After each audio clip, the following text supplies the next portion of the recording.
Halo para remaja di seluruh Indonesia. Kali ini kami dari kelompok 8 Soteriologi akan membahas tentang karya Allah Tritunggal dalam kehidupan, kematian, dan kebangkitan Yesus Kristus. Yuk kita simak bersama. Kami kelompok 8 terdiri dari saya sendiri, Pintariani Menderpa, dan rekan-rekan saya, Feti Hosana Sigalinggi, dan Jonathan Bintang Selan. Selamat menonton. Perkenalkan, nama saya Jonathan Bintang Selan. Di sini saya sedikit ingin menjelaskan mengenai karya Allah Tritunggal dalam kehidupan Kristus. Nah, karya Allah melalui Kristus merupakan puncak dari seluruh pernyataan Allah. Kelahiran Yesus Kristus atau yang dikenal juga sebagai peristiwa Natal merupakan awal penggenapan janji dan karya Allah kepada manusia. Yesus diutus ke dunia untuk membebaskan umat dari dosa yang selama ini telah membelenggu manusia sehingga manusia kembali hidup dalam persekutuan dengan Allah. Nah, itulah karya Allah di dalam Yesus Kristus. Setiap orang yang mengaku percaya kepada Yesus Kristus dipanggil untuk meneladani dan juga melakukan kehendak-Nya.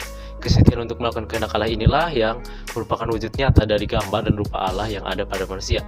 Alkitab menjelaskan bahwa setiap orang yang menjadi milik Kristus juga menjadi milik Allah.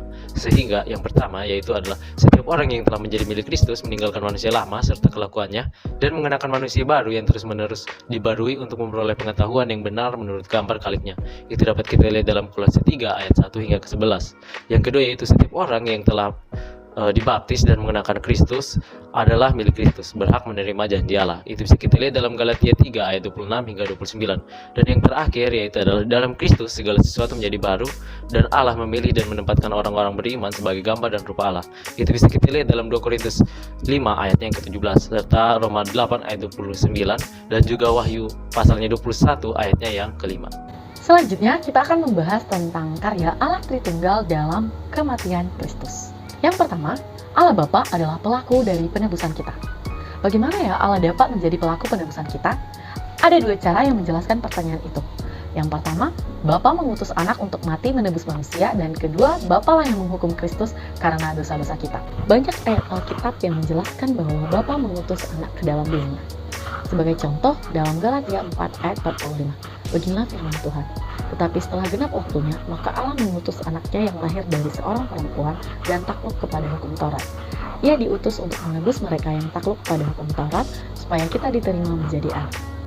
Yang kedua, Allah anak adalah pelaku penebusan kita. Karena Allah anak dengan penuh kerelaan melakukan apa yang telah direncanakan oleh Bapa, kita dapat mengatakan bahwa ia juga adalah pelaku penebusan kita. Ada 3 cara yang di dalamnya Kristus menunjukkan kerelaannya menjadi pelaku penebusan. Yang pertama, ia rela menanggalkan kemuliaan keilahiannya dan mengambil rupa seorang manusia. Yang kedua, ia bersedia memberikan dirinya sebagai korban.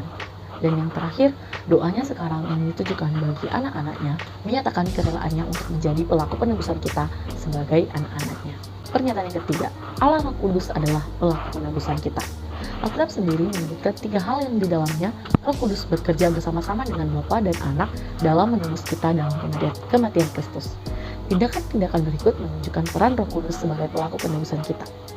Tubuh jasmani yang diperoleh oleh anak merupakan ciptaan dari Roh Kudus. Alkitab mengatakan bahwa ketika anak memberikan dirinya sebagai korban, ia melakukannya oleh Roh Kudus. Hal ini tertulis dalam Ibrani 9 ayat 14. Yang oleh Roh yang kekal telah mempersembahkan dirinya sendiri kepada Allah sebagai persembahan yang tak bercacat.